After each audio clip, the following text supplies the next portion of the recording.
Hey everyone, Angelo here, Hollywood filmmaker, greatest screenwriter in the history of the world, recovering homeless guy, recovering from my rollerblading. Last night I bladed, I've never called it that before, 6 miles in Santa Monica for Santa Cruz. I'm very glad I did it. If I was really thinking about my safety, I would have just ridden my bike because there were some hills that were hard for me, but I'm rotating my wheels now because when you skate, the wheels wear unevenly. So can you tell? You can sort of see the wear, like, yeah, you can see it's more worn on this side. This one especially, you shouldn't let it get this worn, but that wore a lot quickly. So rotate them, and let's see, this one, yeah, I'm gonna have to put this way, and oil the bearings. I gotta get some oil on my nose. So it was a great experience.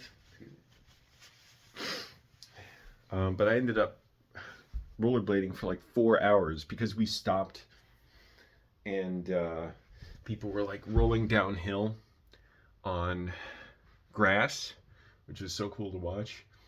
And there were such nice people there. I saw some old friends, met some new people. Um, One relatively new person I met, or very new to the group, is a writer. I was like, oh, so cool. So we talked about writing for a while, screenwriter. And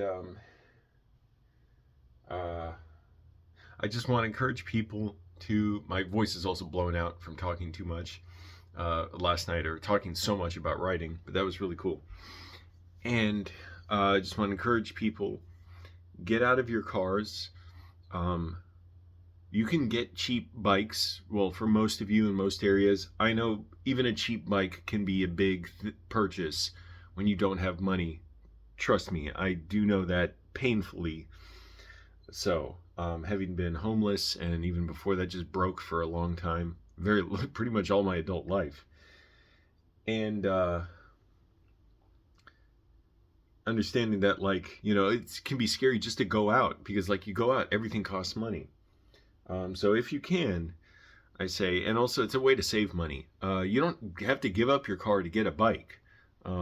You just have to get a bike, and you can go car light some days. So try it. Like my friend who I helped get his first bike as an adult, he got a fixed gear, and it happens to be one he can coast on, which makes it a little easier for him. He's loving it. He told me at first I'm just gonna ride it. Like he's like, no, I don't need lights for it. I said you should get lights. Even if you bike during the day, you should have lights. Especially if it's even just a little overcast or the sun's not very bright. Like during the winter months now, it's kind of dim. Like it doesn't get super bright, and by like 2 in the afternoon, the light starts fading as the sun is setting. And he's like, oh, I don't need that. And then he said, and a helmet too. I'm like, you should get a helmet. Uh, but I get riding with a helmet can be a real hassle. Um, and it shouldn't have to be dangerous enough on the road to where you need a helmet. But he rides it so much now. He told me like he'll ride it in the morning, ride it to shops, and then we went over to this filmmaking event, this filmmaking mixer, where normally, like, he would pick me up from the metro and we would drive the last mile or so there. But he said, "Do you want to just meet at the metro on your bike and we'll bike over?" I said, "Sure." That's what I was actually thinking of doing, and it was so much fun. It was so great. It was such a privilege. We stopped in Little Tokyo and went to a little Japanese grocery store there to get some food quick, as opposed to like waiting in a restaurant to order something, so we could go over to this event, and met a bunch of filmmakers there, nice people there, and actors, and including one of the skaters that I've seen out. And I know she is an actress, but she posted about a show she was doing once, and she was at this filmmaker mixer. And if you're in LA, like if you go out to anything, you're going to meet writers and filmmakers pretty much. You go to the bar, you go to the laundromat, they're going to be filmmakers there. But I want to encourage people, like, experience the joy of this, of group bike rides. There were lots of cyclists there last night, or rollerblading, or skateboarding. That I don't take out much at all. I want to. I should.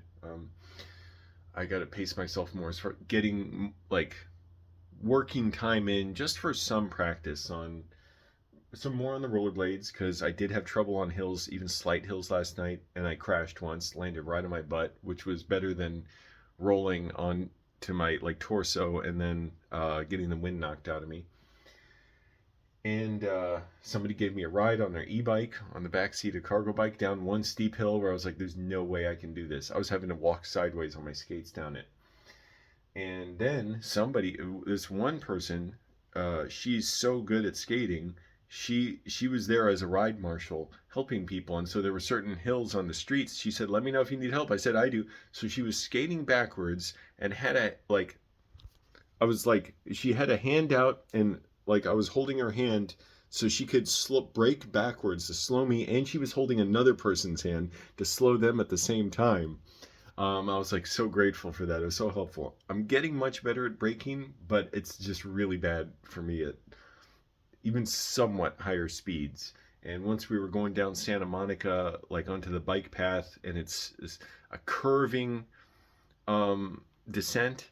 It's very slight, but I was gaining too much speed, and I was yelling at people in front of me like, "Hey, I can't stop! Please, just get out of the way!" And then I just fell because I can't. It's hard to brake that when I'm going that fast. So, anyways, I just want to encourage people to do that, to experience the joy of group bike rides, and you can just find a group of friends to do this, and rollerblading rides, roller skates. Oh yeah, I got a new helmet there. It's really cool. Somebody was giving away helmets, so I was like, cool, I'll take one. My old one, the foam lining was wearing out, and so it was like giving me bruising on my forehead. Because I tried to super glue it back together, and then the super glue wore off, and the super glue is super hard, and it just like juts into my forehead.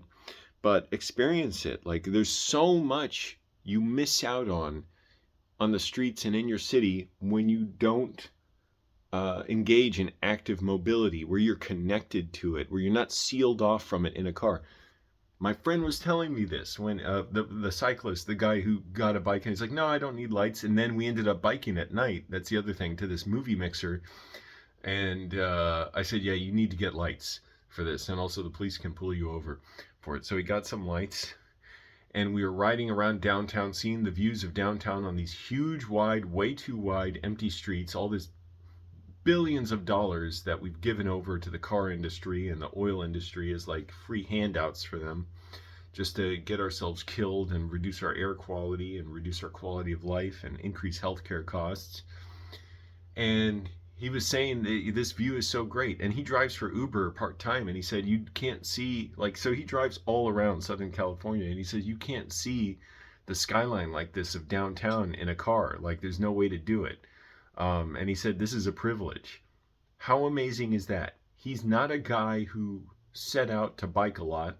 I just kept talking about how great biking is to him. And I'm like, "Yeah, if you ever want a bike," or I offered him my bike at one point because I thought I was going to get another one. I still do want one. This frame's a little small for me, but I mean, it's fine. I get along with it. But I offered it to him. He's like, "Yeah, sure, if you'll give it to me free." And I ended up realizing it's harder to find a used bike that I want than I would like. So I was like, well, I'm just going to keep this a while, and I don't know, if I make a lot more money, I'll get another bike. As it is, not really worth it, the $500-600 or so for a good street cruiser road bike like this, because I do want the fenders for the rain, so they're like rain guards, and then the rear rack. So anyways, enjoy it. Like, enjoy your bodies, enjoy being out with active mobility, meeting people. It's so great. Because imagine, too, what would happen if just 70% of the city here in LA just decided they're not going to drive. They're just going to get on their bikes and go around everywhere. For one thing, we'd be a lot healthier and happier. Secondly, the traffic congestion would plummet. The streets would be more joyous. The destinations would be more desirable because there aren't cars going through. Parking would be so much easier, although we need more bike parking.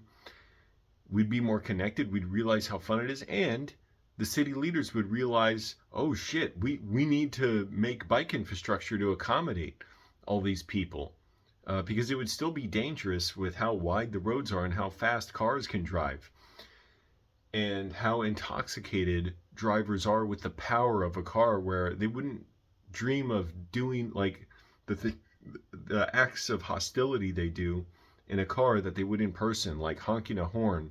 Like, without that safety of a car that can go fast, you wouldn't dream of like, oh, I can't run super fast now, like screaming at someone. Some people would, and some cyclists would too, and shame on them. But cars are these great force what are they called? Yeah, force magnifiers, like guns, force amplifiers, whatever I call them, I forget. Force multipliers, that's it. Like guns. Like, whereas you can hit only so hard with your fist, you can hit much harder with a gun. And that sense of invulnerability with it is a huge liability. And it means people are going to use the power they have. Not all the time, not everywhere, but it's like, if you have this force multiplier, you're ready to use it. And same with cars. They're too deadly. And we know cars kill more people in LA than guns now. So imagine that if the leaders just said, oh crap, like, we don't have to wait for committees and stuff. Like, the people want safe streets, joyous streets, people-friendly streets. There are a lot of other things to overcome, too, hurdles as far as the distance to get certain places, but we can deal with all that with, better land use and development. So I encourage people, be activated, get into activism, to not rely on your cars so much. Cars can be great for all kinds of trips and or all kinds of reasons. But the problem is, when you have to have one to get around, that means, one, there's too much congestion. We can't fit everybody in LA into cars and keep them moving on our streets. The streets don't have the capacity. And it means people who shouldn't be driving because they're unsafe or aggressive or have health issues where they shouldn't, or they're distracted, or they're driving cars that are unsafe, whether they're old and worn out, or they're like Cybertrucks and Teslas that have cheap manufacturing and autopilot issues that are not true autopilot, that make the cars go out of their control. That makes the streets deadlier. So anyways, I want to encourage people to experience that joy of active transportation, like what I experience on these. And again, it's great. Like, I talked to this writer, like, we exchanged info. We're going to talk writing and filmmaking, and we talked about our issues, like our frustrations with writing and difficulties, and the writers we love. You wouldn't have that with a driver next to you somewhere, and there'd be no way we could all drive out and hang out together. We'd be isolated, and we'd be in competition with each other. Whereas on a bike, or on a skateboard, or on rollerblades or skates, or tricycles, recumbent bikes, people with certain disabilities can ride those. Or e-bikes, if like an acoustic bike is going to be difficult or impossible for them. But experience it, enjoy it. So I'm going to get back to work here, and then I got a lot of writing to do, because I am, like I said, I've talked about my frustrations with writing. I am going through more now and got to keep doing it. So get rainproof gear if you need it, like that thing right there. That was a bit pricey, but it is high quality, because I've had rain ponchos that you put your arm through and then the sleeve comes off. They're so cheap. And enjoy it. Also, I have my leopard print pads there that still smell of my sweat. So, safe when you're riding, ride with friends, and you'll find it's addicting. So again, don't give up your cars necessarily. You may need it. Like, I'm not telling anyone to give up their cars if they don't need to, or if they shouldn't. However, for many people, a lot of trips they make are very close to where they live. So for those, try walking, taking public transportation. It's every time you use transit and you're paying a fare, it's like giving a vote to the city to expand transit service, pay the operators more, and you have to speak up for that too, so they can hire more. And get more frequent, reliable service like they're doing in LA, which is great. They're getting there. More bus service. They're opening new metro stations, including to LAX airport. That'll be amazing. But we should have been there decades ago, and we should have high-speed rail. And how do we, like, how do we rush all this into our cities and get the infrastructure installed? We got to show up and show out on bikes and on foot and on metro and buses. We have to be the ones to say, oh, we're not going to wait for the infrastructure. We're just going to take over the streets, and it's going to be beautiful and joyous, and people love it. And it makes driving better because then there's not much congestion.